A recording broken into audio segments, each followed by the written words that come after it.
Sí, ¿Me ven Gastón. bien Sí, la presentación? perfecto, Gastón. Adelante. Perfecto, bárbaro, buenísimo. Bueno, estos son mis conflictos de interés, para que los tengan en cuenta. Espero que no influyan en absoluto en el contenido de la presentación. Eh, cuando arrancó el problema de la disincronía paciente-ventilador, la estrategia inicial fue darle más libertad al paciente. Por los años 80, cuando surge la presión de soporte, se pensó que esta iba a ser la solución. Si uno tuviera que ordenar los modos ventilatorios tradicionales, volumen control y presión soporte, en una matriz en donde de un lado hubiera más control por parte del profesional y por otro lado más libertad por parte del paciente, claramente el orden debería ser este. En volumen control, lo único que el paciente puede administrar es la frecuencia respiratoria. En presión control agrega la posibilidad de modificar el VT y el flujo, modificando su esfuerzo inspiratorio. Y en presión de soporte, al menos desde el punto de vista teórico, el paciente debería poder manejar su tiempo inspiratorio también. Ahora, ¿cuál ha sido el resultado de todo esto? Al final del camino, las disincronías paciente-ventilador siguen siendo muy frecuentes, aún en series cortas. El porcentaje de pacientes que tienen disincronía severa, esto es, más del 10% de las respiraciones con algún mecanismo de disincronía es muy alto, del 40 entre el 40 y el 50%, e insisto, aún en series muy cortas que evalúan periodos de tiempo muy acotados. Y las disincronías no tienen simplemente importancia cosmética, no es que son feas las pantallas de los ventiladores en donde los pacientes tienen disincronía. Los pacientes tienen más tiempo de ventilación mecánica cuando tienen disincronías, tienen más episodios de ventilación mecánica prolongada y tienen mayor tendencia o mayor número, llegan mayor número a la traqueostomía por ventilación mecánica prolongada también. Y en nuestra serie de hace ya unos años, probablemente la serie en donde se hayan estudiado más respiraciones, no son demasiados pacientes, son 50 pacientes, pero fueron seguidos durante todo el tiempo de ventilación mecánica. Esos son casi 9 millones de respiraciones y 7.000 horas de ventilación mecánica seguidas. Lo que vimos es que la disincronía ocurría en todos los modos ventilatorios, tanto en presión control como en presión soporte, como en volumen control, y de hecho hay una discreta mayor incidencia de disincronía en presión de soporte.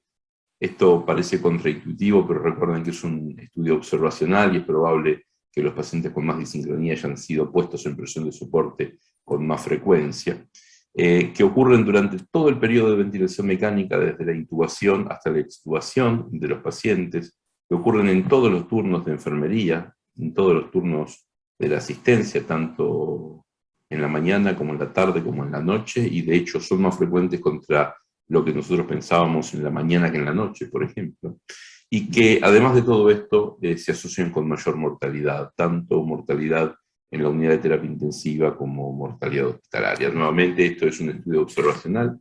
Consideren que las disincronías pueden ser la causa de la muerte de los pacientes, pero podrían ser simplemente también cosas que ocurren en los pacientes más graves y que los pacientes se mueran y tengan disincronías por ser pacientes más graves y no que las disincronías guarden una relación causal con la mortalidad. De todos modos, lo que está claro es que a los pacientes les va mal cuando tienen más disincronía y por lo menos es una bandera roja que dice que hay que prestarle alguna atención y tratar de hacer alguna aproximación sistemática a entender el curso de las cosas. ¿De qué se trata la disincronía? La disincronía se trata esencialmente de que hay dos bombas que tienen que cumplir una tarea en conjunto. Digamos, el respirador y los músculos respiratorios del paciente tienen que ponerse de acuerdo de alguna manera en el tiempo inspiratorio, fundamentalmente, en la disincronía. Y cuando esto no ocurre, las cosas se complican. Las dos bombas trabajan fuera de tiempo y esto es un problema que debe resolverse. Ahora, ¿tenemos que adaptar el respirador al paciente o tenemos que adaptar al paciente al respirador? Probablemente las dos respuestas sean correctas. Hay una fase de la enfermedad en donde los pacientes están severamente enfermos, sus pulmones están gravemente inflamados y hay estrategias ventilatorias que han demostrado mejorar la mortalidad de estos pacientes. En ese escenario lo que hay que hacer es de alguna manera, forzar al centro respiratorio del paciente a permanecer en silencio, utilizar sedantes, eventualmente relajantes musculares, por si hubiera algún output todavía del centro ventilatorio, y poner al paciente en una ventilación, un patrón ventilatorio que ha demostrado, como decíamos hoy en la mañana, reducir la mortalidad. Ahora bien, hay una segunda fase, que es la fase de salida de la ventilación mecánica, cuando el paciente está recuperándose y en donde la prioridad, antes que evitar la injuria pulmonar inducida por la ventilación mecánica, pasa por sacar al paciente del ventilador lo antes posible. Y en este caso hay que reducir a ultranza los niveles de sedación y de relajación para tratar de que el paciente esté en aptitud ventilatoria cuanto antes mejor. Acá, claramente, lo que hay que intentar es adaptar el ventilador al paciente para tratar de no forzar un determinado patrón ventilatorio que al paciente le represente alguna incomodidad. Hoy, a la mañana, propuse otro modelo para la mecánica respiratoria, que no fuera la ecuación del movimiento planteada por Otis hace ya muchos años, porque desde el punto de vista del soporte ventilatorio parcial, me parece que es mucho más accesible y mucho más fructífera. Esencialmente, si uno en un paciente pusiera todos estos componentes de la ecuación de Otis, diría que la PIB total se suma al volumen corriente y se suma a este excedente de flujo que hay en la vía aérea durante la inspiración para generar ese gradiente de presión que requiere el flujo a través de la resistencia de la pequeña vía aérea. Sin embargo, nada impide que todos estos volúmenes por encima de la capacidad residual funcional sean unificados y que digamos que la presión en el compartimento periférico, en el nivel alveolar, representa el volumen del compartimento periférico multiplicado por la elastancia del compartimento periférico, y que la presión en el compartimento central representa el volumen del compartimento central multiplicado por la elastancia del compartimento central, y no hace falta decir seguramente que la elastancia del compartimento periférico y la elastancia del compartimento central son marcadamente diferentes. Pero en definitiva, cuando uno hace esta transformación, cuando uno cambia de un modelo al otro, ahora cuando hablamos de volumen, de presión en la vía aérea, estamos hablando del volumen de gas alojado en la vía aérea, y este volumen de gas depende de la relación entre los flujos de dos bombas: los músculos respiratorios del paciente, que sacan gas del compartimento central y lo llevan hacia el plano alveolar, al compartimento periférico, y el respirador, que está poniendo gas adentro de la vía aérea del paciente desde la atmósfera. Toda vez que el paciente saque más de lo que el respirador pone, la presión en la vía aérea va a bajar, y toda vez que el respirador ponga más de lo que el paciente saca, la presión en la vía aérea va a subir. Así aparece el primer mecanismo de disincronía, que etimológicamente no es ni siquiera una disincronía, porque disincronía es alusión al tiempo, y acá estamos hablando simplemente de un mismatch entre el flujo que uno ha seteado en el respirador y el flujo que el paciente quiere tener. Obviamente, si uno ha seteado un flujo es porque está en volumen control, y esta es una disincronía que es patrimonio de volumen control. Cuando el paciente está en condiciones totalmente pasivas, los gráficos que estamos viendo del lado izquierdo, la curva de presión en la vía aérea que esperamos tener es este trazado, y la curva de presión esofágica es una presión que se positiviza durante el tiempo inspiratorio de la mano de la insuflación pasiva del tórax. A medida que el paciente se despierta y comienza a hacer un esfuerzo inspiratorio, como estamos viendo con el trazado de presión esofágica en la franja del medio, la curva de presión en la vía aérea comienza a distorsionarse. La línea punteada representa la curva estática que teníamos a la izquierda, y la línea continua representa la curva real que este paciente tiene. Finalmente, si el esfuerzo inspiratorio se hace más notorio todavía, la deformación de la curva de presión en la vía aérea, de presión en el tiempo en la vía aérea, es mucho más marcada todavía. De alguna manera, uno puede decir que el área bajo la curva de presión representa la magnitud del trabajo mecánico que está haciendo el respirador. En este caso, uno podría ver acá el trabajo respiratorio como particionado en diferentes segmentos entre la curva teórica y la curva real. Este trazado en gris medio es un trabajo que está haciendo claramente el respirador como esperábamos que ocurriera. Este trazado en gris claro es un trabajo que está asumiendo el paciente del trabajo inspiratorio original. Sin embargo, si ustedes se fijan, hay un trazado adicional en gris oscuro.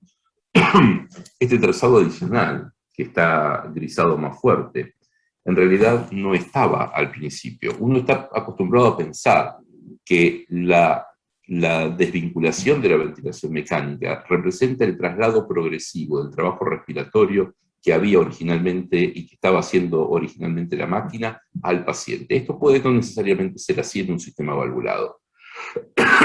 Como pueden ver, esta área, la grisada en oscuro, no estaba presente acá inicialmente. Y esto no es que cambió la elastancia o la resistencia del paciente. Simplemente, esto es un trabajo respiratorio que está generando el respirador y que debe soportar el paciente. Si ustedes quisieran en este momento generar presión negativa en la boca, no lograrían hacerlo, a menos que alguien obstruya su vía aérea. Y el respirador, en este caso, en la disincronía de flujo, se está comportando como una almohada encima de la cara del paciente, asfixiándolo, algo que no ocurriría si el paciente estuviera en tubo en T. Obviamente, cuando esta área en gris oscuro comienza a parecerse cada vez más al área en gris medio, menudo favor le estamos haciendo al paciente, y uno podría decir que el paciente está sin demasiado soporte ventilatorio y claramente más incómodo que si estuviera en ventilación espontánea en tubo en T.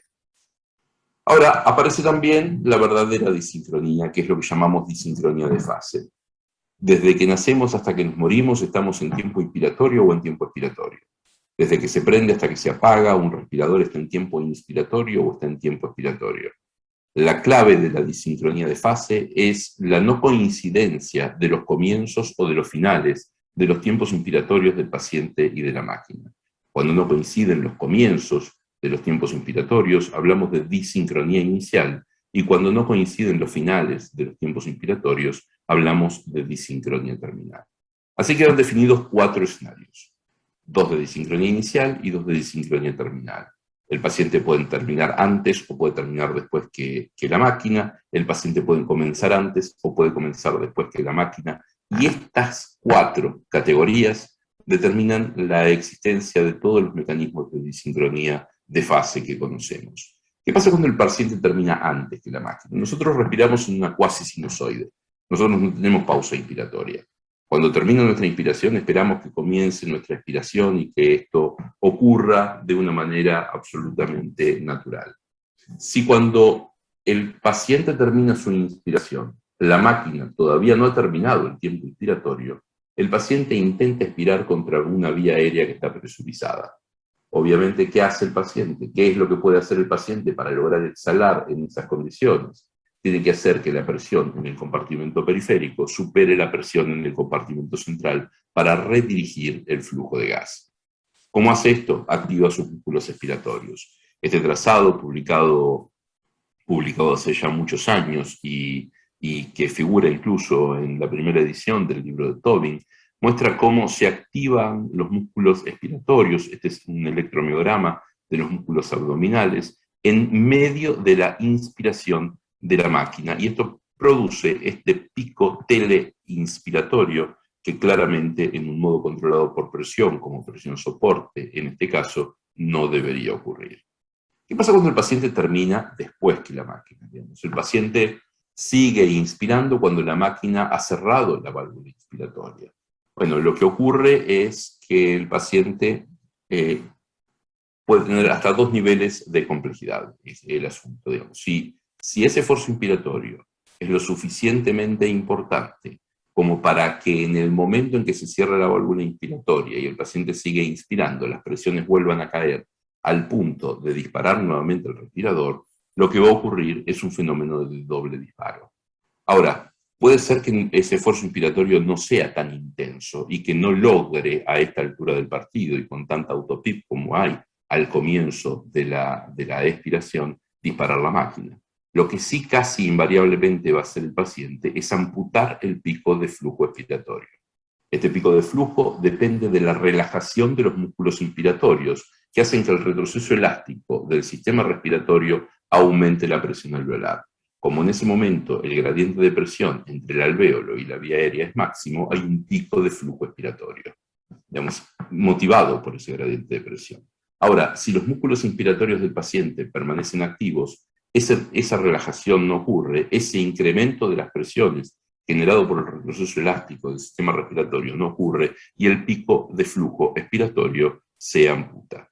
¿Esto es muy trascendente? Probablemente no en sí mismo. Sin embargo, como ustedes pueden ver, en el mismo trazado y con alguna respiración de diferencia, ocurren los dos fenómenos. El doble disparo, que sí es grave porque hay dos inspiraciones sin una expiración en el medio, y la amputación del pico de flujo expiratorio. Si ustedes están viendo esto, la preocupación no es esto, sino que un rato antes o un rato después, casi con total certeza, van a estar ocurriendo los fenómenos de doble disparo, porque la diferencia entre uno y otro no es cualitativa, sino cuantitativa. Con un poco más de esfuerzo, el doble disparo va a ocurrir con la potencialidad de generar la disincronía más grave que en ventilación mecánica podamos tener. El paciente también puede comenzar antes que el respirador. ¿Y por qué el paciente comienza antes? A ver, veamos cómo dispara el paciente el respirador. El paciente tiene que generar un aumento del tamaño del compartimento periférico, un aumento del continente, del volumen del continente, que a igual volumen de contenido produce una caída de la presión. Esto es como transformar un balde en un fuentón. Digamos, la presión cae, la columna de agua cae. Esto genera un gradiente de presión entre el compartimento central y el compartimento periférico, y este gradiente de presión explica que una parte del volumen alojado en el compartimento central se desplace hacia el compartimento periférico. Cuando esto ocurre, a igual tamaño del continente, pero menor volumen de contenido, obviamente también la presión cae, y esta es la señal que encuentra el respirador como para poder iniciar un tiempo inspiratorio. Ahora, ¿qué pasa si cuando el paciente inicia su esfuerzo inspiratorio, las presiones en el compartimento periférico están todavía por encima de las presiones en el compartimento central? Esto es, ¿qué pasa si el paciente intenta iniciar una inspiración en el escenario de autopip? La primera parte del esfuerzo inspiratorio debe consumirse en ecualizar las presiones, en vencer la autopip. Recién a partir de ese momento el paciente está en condiciones, si sigue haciendo un esfuerzo inspiratorio, de generar un gradiente de presión que produzca la salida de gas desde el compartimento central, y si esto llega al umbral de trigger que hemos seteado, iniciará la inspiración. Ahora, si esto no ocurre, aparecen los ciclos inspiratorios inefectivos. Y los ciclos inspiratorios inefectivos normalmente no se ven en el trazado de presión en la vía aérea. Si ustedes miran, esta línea en negro puede no inmutarse durante el esfuerzo inspiratorio del paciente, pero lo que sí cae es la presión en el compartimento periférico, representado por esta línea roja punteada. Si esto ocurre, el gradiente de presión entre el compartimento periférico y el compartimento central se reduce súbitamente en un determinado momento, y se reduce, por tanto, el flujo que es explicado desde ese gradiente de presión. Cuando uno ve este tipo de indentaciones en la curva de flujo expiratorio, uno está viendo un esfuerzo inspiratorio inefectivo. El esfuerzo inspiratorio del paciente no ha logrado invertir el gradiente de presión, no ha logrado hacer que la presión alveolar caiga por debajo de la presión en la vía aérea, y por lo tanto no ha logrado sacar gas del compartimento central, pero sin embargo ha reducido el gradiente de presión, y el esfuerzo inspiratorio inefectivo se denuncia por este tipo de indentaciones en la curva de flujo. Y finalmente, ¿qué pasa cuando el paciente comienza después? ¿O por qué el paciente podría comenzar después? Digamos, hace muchos años que este fenómeno fue descrito en los laboratorios de fisiología, la posibilidad de que la insuflación pasiva del tórax desencadene un esfuerzo inspiratorio del paciente. Esto es, que no sea el paciente el que dispara el respirador, sino el respirador el que dispara el paciente. Esto, que se conoce como trigger reverso, como decíamos, es muy conocido en los laboratorios de fisiología desde mediados de los años 80. Sin embargo, entra en el escenario clínico en el año 2013 de la mano de este trabajo del grupo de Brochard con Evangelia Kominanaki de Toronto. Digamos, recién en este momento entra esto, bueno, en este momento creo que todavía Brochard estaba trabajando en Francia. Lo que hacen es ponerlo en el escenario clínico. Detectan algunos pacientes en los cuales la curva de presión esofágica presenta un esfuerzo inspiratorio que es posterior al inicio de la ventilación por parte de la máquina. Perdón. Entonces, lo que ocurre a continuación es que el paciente comienza después que la máquina. Si comienza después que la máquina, hay una probabilidad importante que termine también después que la máquina, y entonces acá las cosas comienzan a complicarse, porque el paciente puede tener doble disparo. En una serie bastante grande de nuestra base de datos, aproximadamente 1/3 de los dobles disparos de los pacientes tenían que ver con trigger reverso, algo que y no con extensión del tiempo inspiratorio del paciente, algo que se puede reconocer fácilmente porque la primera de las dos inspiraciones no muestra signos de actividad por parte del paciente, de actividad muscular del paciente. La primera de las dos inspiraciones es pasiva. Si hay un doble disparo, esto es en general por trigger reverso. Bueno, y ahora vamos a trabajar un poco en, como me pidieron que esta actividad estuviera especialmente pensada para detectar los mecanismos de disincronía y que charláramos sobre algunas posibilidades de solución, vamos a hacer un poco esto. Vamos a ir mostrando algunos casos clínicos. Ay, perdón. Y vamos a someter esto a la opinión de la gente. Estos son trazados reales de pacientes. Los pongo en marcha, presten atención. ¿Lo están viendo ahí? Sí, ¿verdad?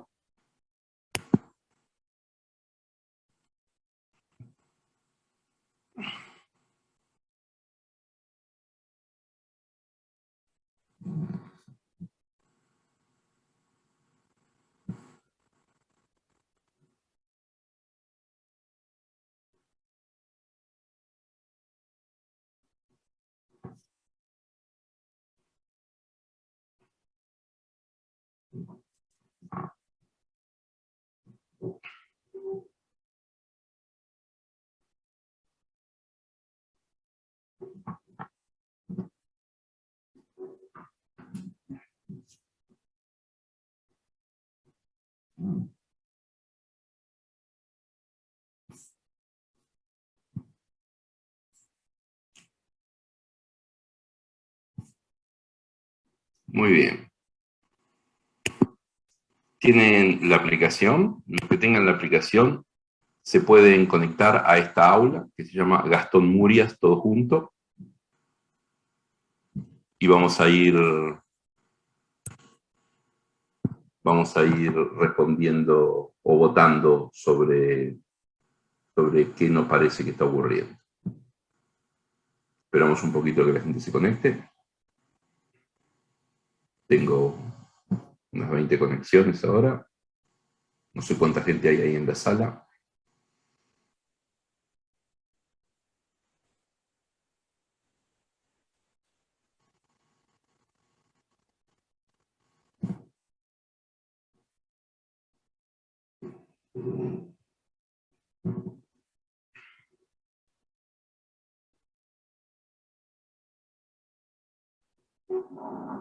Cuando llego a 20 respuestas, miramos los resultados.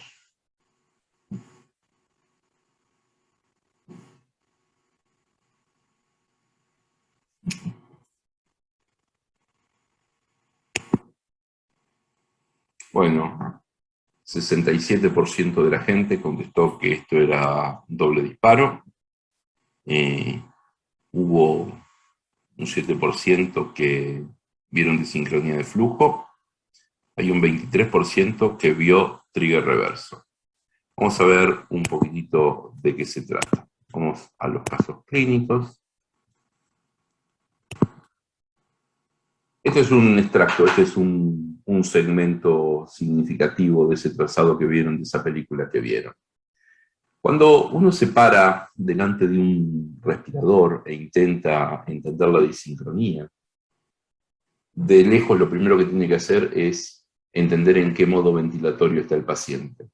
¿Por qué esto? Porque tiene que saber qué es lo que espera ver, o qué es lo que debería ver en condiciones estrictamente controladas, para saber qué es lo que está haciendo el paciente en consecuencia.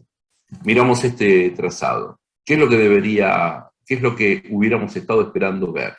Hubiéramos estado esperando ver un trazado de estas características en condiciones absolutamente controladas. Empezamos a ver algunas cosas y vamos a tratar de analizarlas por separado. Fíjense, acá donde debería haber subido la presión rápidamente, no lo ha hecho tanto porque se ve una actividad inspiratoria del paciente acá que evidentemente deforma la curva en forma bastante marcada. Acá se cierra la válvula inspiratoria. En este momento en el que se cierra la válvula inspiratoria, el paciente sigue probablemente haciendo un esfuerzo inspiratorio y las presiones en la vía aérea caen al punto que el paciente vuelve a disparar el respirador y tiene doble disparo. En este otro escenario, si ustedes se fijan, no ocurre esto, no ocurre esto. En esta segunda respiración que estamos mostrando acá, no hay un esfuerzo, no hay un doble disparo, sin embargo sí hay una amputación del pico de flujo expiratorio.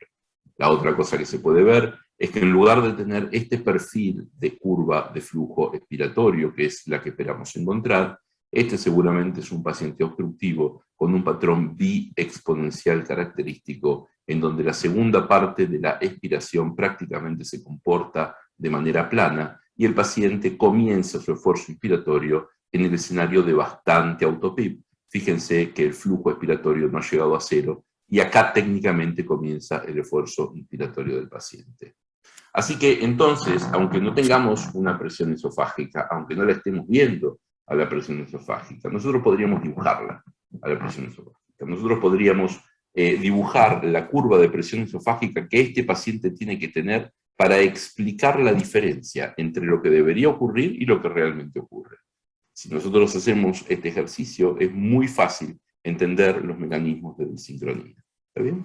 Digamos, y esto es esencialmente lo que ocurre. Hay un doble disparo que tiene que ver con que el tiempo inspiratorio del paciente sobrepasa el tiempo inspiratorio de la máquina, por lo menos el tiempo inspiratorio activo, vuelve a hacer que caiga la presión y vuelve a disparar el respirador. No es un trigger reverso, no es un trigger reverso, por la simple y sencilla razón de que esta primera respiración está disparada por el paciente, y de hecho, si ustedes se fijan claramente, acá lo que se ve es cómo el paciente cesa el flujo expiratorio a partir de un esfuerzo inspiratorio que invierte el flujo, el flujo lo hace negativo a positivo porque logra vencer la autopip con su esfuerzo y cambia el gradiente de presión, y en donde deja de ser más alta la presión en el compartimento periférico para ser más alta la presión en el compartimento central y provocar la entrada de gas adentro del sistema. ¿Vamos bien hasta acá? ¿Hay disincronía de flujo? Probablemente sí haya disincronía de flujo. Este es un paciente que tiene un esfuerzo inspiratorio vigoroso y ese esfuerzo inspiratorio vigoroso muchas veces se traduce en más de un mecanismo de disincronía. Este paciente tiene sed de aire, probablemente tenga disincronía de flujo, pero también tiene un doble disparo que está generado por una diferencia entre los tiempos inspiratorios del paciente y de la máquina. Vamos al segundo caso.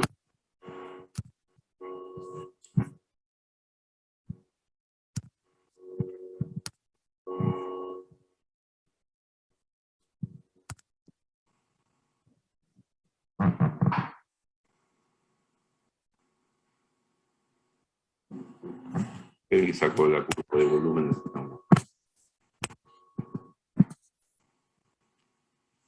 Y vamos a darle un poquito más de amplitud para verlo más fácil. Empiezo de nuevo.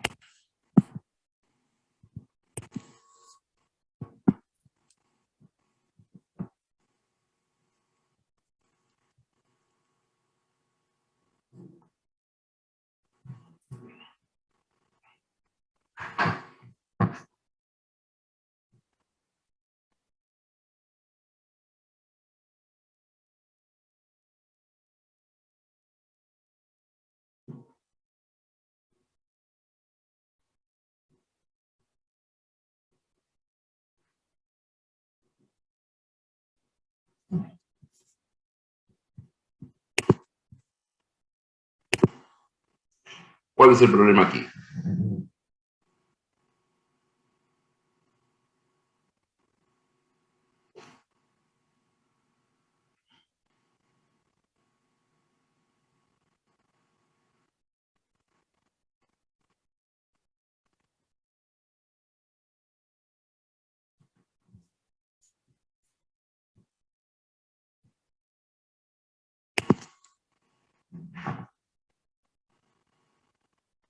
Esfuerzos inspiratorios inefectivos, dijo el 70% de la gente. Y la respuesta correcta, que es trigger reverso, estuvo para el 9% de los encuestados. Vamos a ver un poquito en términos mecánicos en dónde estamos parados. Este es un trazado significativo, ¿sí? Es un recorte de esto. Y quiero que lo miren con atención. Nuevamente, decidimos en qué modo ventilatorio estamos. Claramente esto es volumen control con una onda de flujo cuadrada y una pausa inspiratoria establecida. Y esperaríamos encontrar este tipo de trazado. Sin embargo, hay algunas desviaciones a ese trazado que son bastante evidentes. Fíjense, esta primera respiración no parece tener ninguna cosa demasiado extraña. Sin embargo, en esta otra respiración aparecen dos elementos. Primero es la amputación de la meseta inspiratoria. Esta meseta inspiratoria no está.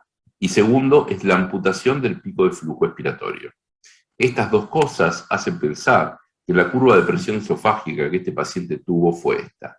Este es un ciclo pasivo, en donde las presiones esofágicas se hacen positivas, las presiones pleurales se hacen positivas durante el tiempo inspiratorio. Pero acá, en esta inspiración, que claramente no está disparada por el paciente, sino que está disparada por la máquina, el paciente inicia un esfuerzo inspiratorio que no solamente se come la meseta inspiratoria, sino que amputa el pico de flujo expiratorio. Si lo miramos en detalle, si lo podemos volver a mirar en el trazado, digamos, estos fenómenos estaban ocurriendo en 1 de cada 2 ciclos, en lo que, déjenme mostrarles,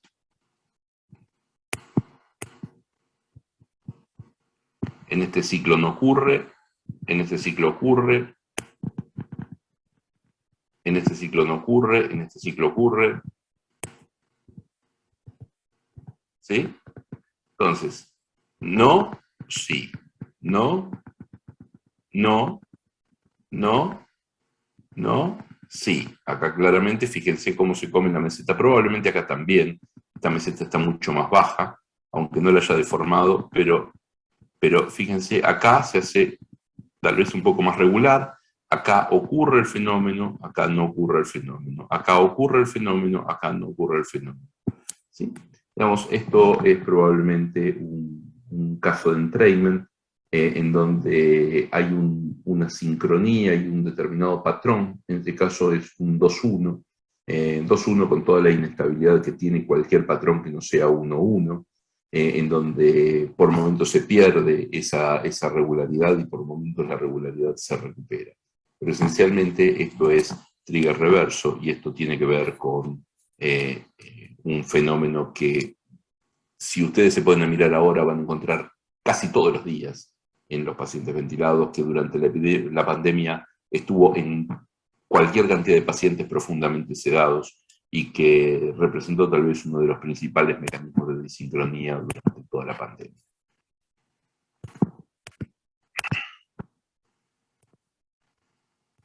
Vamos al tercer caso.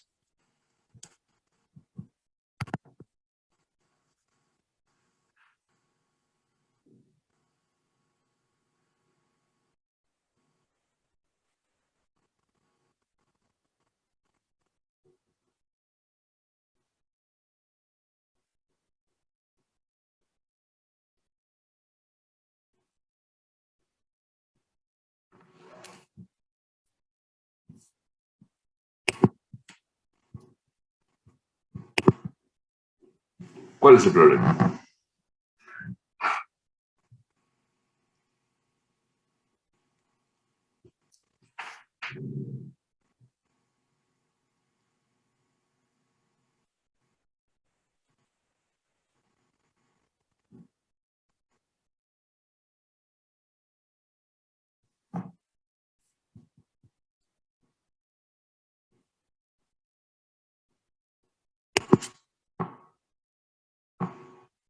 Bueno, sincronía de flujo, dijo el 40% de la gente, la respuesta winner. y una fuga que es la respuesta correcta, un poco menos de la gente, pero parece estar en segundo lugar. Vayamos a los casos clínicos. Este es una parte significativa de este trazado. Lo que esperábamos encontrar esencialmente era esto, y no encontramos esto. Encontramos que la vía aérea acá no se presuriza en varios ciclos. Esto obviamente podría haber sido una desincronía de flujo mientras lo miramos hasta acá, mientras miremos la foto y no la película, pero nos encontramos con que no hay flujo expiratorio. ¿Sí? No hay flujo expiratorio ni en este ciclo, ni en este ciclo, ni en este ciclo, y de hecho estos ciclos están a una frecuencia que sugiere un autodisparo del respirador.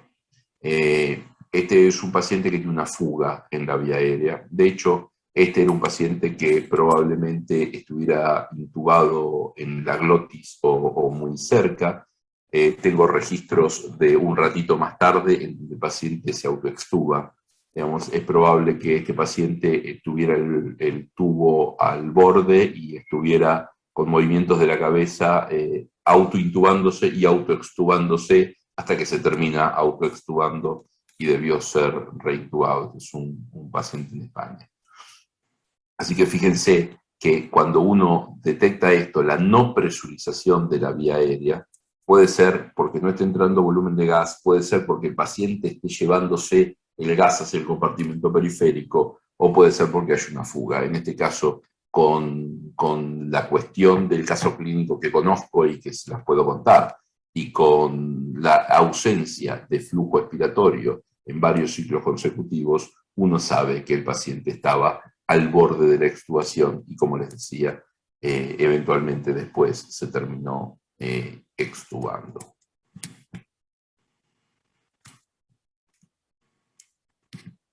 Vamos al siguiente caso clínico.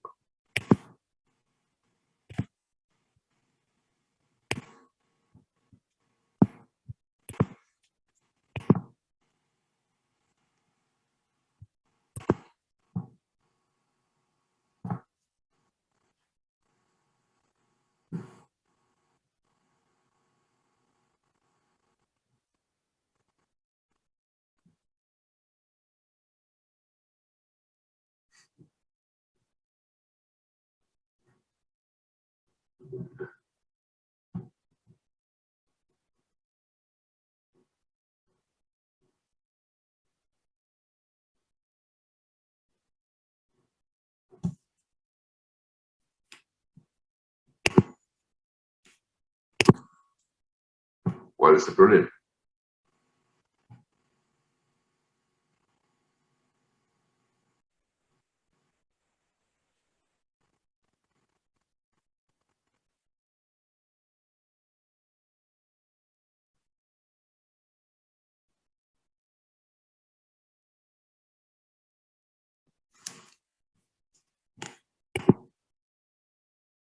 Una sincronía de flujo, respuesta Wiener. Esfuerzos inspiratorios inefectivos. Bueno, vamos a mirar una parte significativa del trazado, como veníamos haciendo. Digamos, ahí estamos. ¿Sí? Hubiéramos esperado esto. Y estamos viendo algo bastante diferente. De hecho, si les muestro nuevamente el trazado, van a ver cómo este paciente comienza en ventilación mecánica controlada y parece que se comenzara a despertar, y respiración a respiración cada vez tiene más sed de aire y cada vez tiene más disincronía de flujo. Esto evidentemente tiene que ver con esfuerzos inspiratorios del paciente que son progresivos y que ante una demanda constante, ante una oferta constante de flujo, como la que ofrece el respirador en volumen control, terminan generando una desincronía de flujo manifiesta. Vamos a, si los pongo de nuevo para los que vieron otra cosa, fíjense, acá está prácticamente un ciclo controlado, sin vueltas, y fíjense cómo progresivamente el paciente comienza a hacer esfuerzo inspiratorio y comienza a deformar cada vez más en forma progresiva esta curva presión-tiempo hasta el momento en el cual la deformación es claramente intensa y ahora sí el paciente está padeciendo la ventilación mecánica más que siendo ventilado adecuadamente. Vamos a ver un nuevo y creo que último caso. Creo que es el último caso que les preparé acá. Quiero que haya un ratito de tiempo para eventualmente alguna pregunta.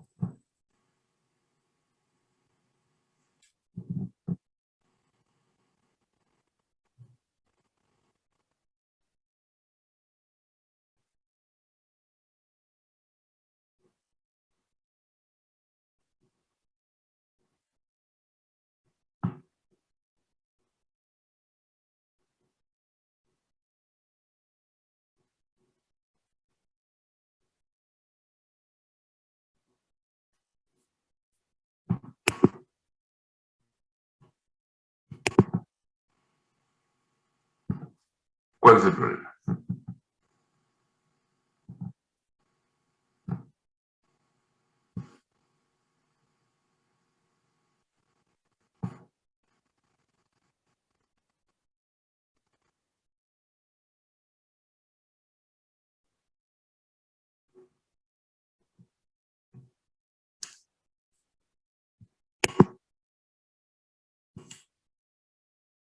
El 73% de los pacientes vio un esfuerzo inspiratorio inefectivo de los pacientes, de los respondentes, y el 10% vio trigger reverso. Vamos a ver los casos clínicos. Este es un trazado significativo, ¿sí? Fíjense lo que podemos ver. Hay algunas desviaciones que son interesantes de ver. Primero yo quiero llamar la atención sobre algo que técnicamente no es disincronía, sino una disfunción del ventilador.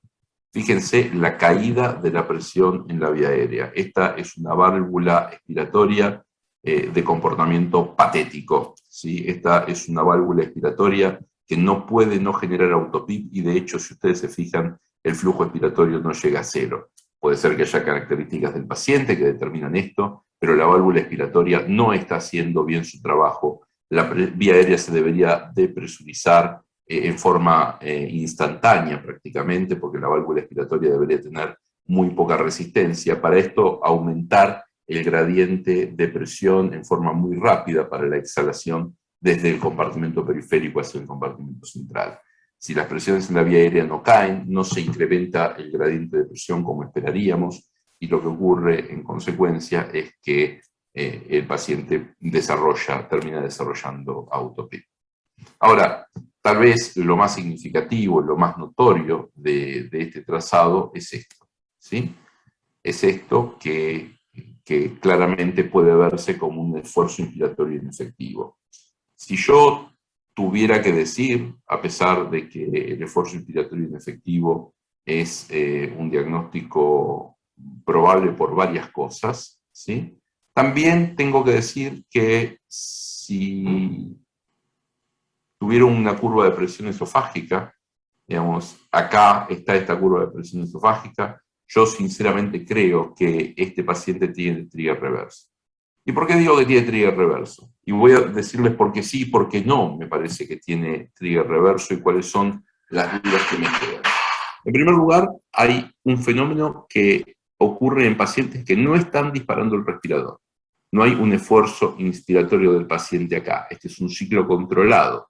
Y esto que parece un esfuerzo, que es un esfuerzo inspiratorio inefectivo, porque técnicamente es un esfuerzo inspiratorio que no dispara el respirador, digamos, no creo que dependa de un fenómeno del centro respiratorio, sino que depende fundamentalmente de trigger reverso. Y digo esto por lo siguiente. Fíjense, ocurre en un patrón 2-1. ¿Sí? Este lo tiene, este no lo tiene. Este lo tiene, este no lo tiene. Esto, ¿sí? Es muy sugestivo. Lo que es muy sugestivo también es que ocurre en un tiempo con respecto al inicio de esta respiración que es más o menos constante. Esto también es una cuestión que abona el trigger reverso. La otra cosa es que para que este paciente tuviera un esfuerzo inspiratorio inefectivo acá, habiendo tenido un ciclo que comenzó acá, tendría que tener una frecuencia respiratoria de 70 por minuto. ¿Está bien? Digamos, la frecuencia respiratoria. Y la otra cosa es que con una frecuencia respiratoria de 70 por minuto sería absolutamente impensable que haya ciclos respiratorios disparados por la máquina.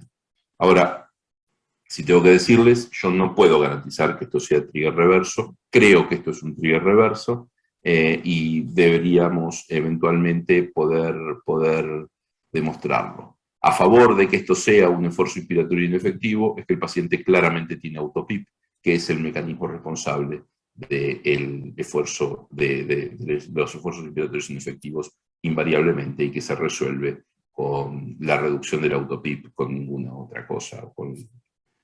Así que bueno, esto es una aproximación que hago sistemáticamente para la detección de la disincronía, que tiene que ver con tratar de imaginarme la actividad muscular del paciente, tratar de imaginarme qué curva de presión pleural o qué curva de presión esofágica podría explicar esa diferencia que hay entre lo que realmente está ocurriendo y lo que eventualmente esperaríamos que ocurra.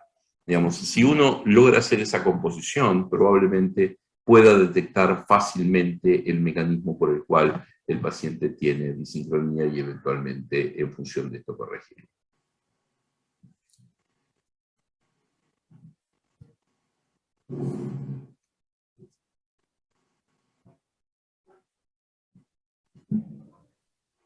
Hola. Muchas gracias, Gastón. Muy claro y docente, como siempre. No sé si tenemos tiempo para alguna pregunta. Yo sí. Tú sí, perfecto. Bueno, yo tengo una pregunta, Gastón. Últimamente ha dado mucha relevancia a la ventilación, no solo pensando en la protección pulmonar, sino también en la protección diafragmática. Y bueno, ¿cómo estas distintas asincronías pueden afectar tanto la lesión pulmonar como el compromiso muscular diafragmático en los pacientes en ventilación mecánica? En términos de... la respuesta correcta es nadie lo sabe. Ahora, las contracciones asincrónicas, estas contracciones que ocurren durante la extensión del diafragma, que parecen ser las más lesivas para el diafragma, son las típicas tanto del esfuerzo inspiratorio inefectivo como del trigger reverso cuando ocurre durante la expiración, cuando es un poco más tardío y ocurre durante la expiración. De todos modos, si uno tuviera que rankear a las disincronías, hay pocas dudas, por lo mismo que planteabas hoy temprano, en la mañana, hay pocas dudas de que el doble disparo es un mecanismo potencialmente muy lesivo de disincronía. Son dos inspiraciones sin una expiración en el medio. Uno piensa que el paciente está ventilado con 6, el paciente quiere 8 y termina ventilado con 12 mililitros kilo, y esto claramente no es lo que esperábamos y muchas veces no es lo que creemos que está pasando. Digamos, nosotros tenemos una idea, hacemos el pase de sala a la mañana, decimos el paciente está ventilado con 6 mililitros kilo, y llegamos a la sala y tiene 12 porque tiene doble disparo. Ahora, si tuviera que decirte, creo que hay algunos mecanismos de disincronía que son bastante irrelevantes, probablemente. Los esfuerzos inspiratorios inefectivos, el ciclo corto, donde el paciente amputa el pico de flujo expiratorio pero no produce doble disparo, los ciclos prolongados, en donde el paciente está muy incómodo, probablemente soplando contra un respirador que todavía le presuriza la vía aérea, y todo esto tal vez no generen demasiado problema. La que está muy devaluada en la opinión de la gente y que me parece que dentro de poco tiempo vamos a revalorizar como uno de los principales mecanismos de disincronía es la disincronía de flujo.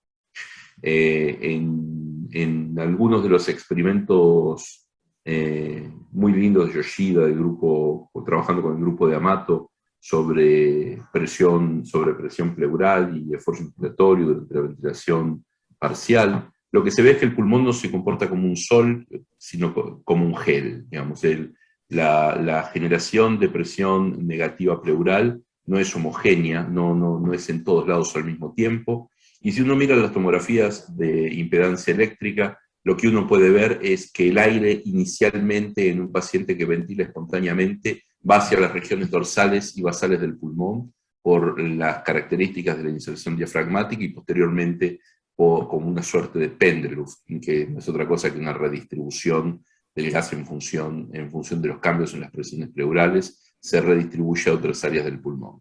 Pero si uno superpone esas imágenes de tomografía de impedancia eléctrica con una tomografía axial computada, uno va a ver que esas áreas que se inflan en cada ciclo respiratorio son áreas que en la tomografía computada se ven como colapsadas. Con lo cual están ocurriendo ciclos de colapso y reapertura permanentemente en cada uno de los ciclos ventilatorios que el paciente tiene. Cuanto mayor sea la disincronía de flujo, mayor va a ser este fenómeno y probablemente este sea un mecanismo que miremos con mucho más detalle y con mucho más cuidado a futuro inmediato. Bueno, perfecto, Gastón, muchas gracias. Demasiado fehacientemente. Bueno, muchísimas gracias. Nos quedamos